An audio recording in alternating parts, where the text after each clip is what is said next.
Мен қарайтын жалғыз нәрсе қазір не болып жатыр. Бір жылдан кейін не болатын, пайыздық мөлшерлемелер қандай болатын әрине білгім келеді. Келесі жылдың Wall Street Journal газетін қазір оқи алсам, соған қосымша ақша да төлер едім. Бұл өте пайдалы болар еді. Бірақ мен болашақта не болатын білмеймін. Сондықтан мен дәл қазір табуға болатын нәрсені іздеймін. Менің ойымша, қор нарығына инвестиция салатын адам мынаны түсіну керек. Сен компания сатып аласың. Бұл лотерея билет емес. Әр акцияның артында бір компания бар. Егер компания уақыт өте жақсы жұмыс істесе, акциясы да өседі.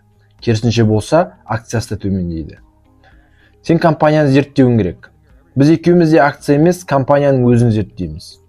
Мысалы, сен интервенциялық кардиологсың делік. Сен Abiomed компаниясының Impella құрылғысын қолданасың. Сонда сен айтасың, бұл шынымен керемет жаңалық. Бұл шоктың алдын алады. Гемодинамикалық қолдау береді. Бұл үлкен жетістік. Бұл жұмыс істейді. Сен оны өз көзіңмен көріп тұрсың. Операция бөлмесіне бақылап тұрсың. Сондықтан сен көп адамдардан әлде қайда алдасың. Бұл сенің артықшылығың. Саған бір жерде артықшылық керек.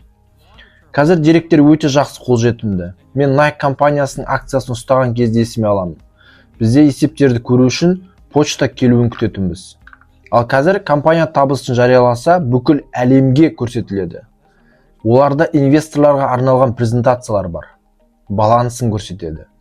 Ақпарат әлде қайда жақсы. Теория жүзінде соңғы 20-30 жылда жеке инвесторлардың кәсіби инвесторларға қарағанда артықшылығы артты. Деректер бар, әрі ол тегін.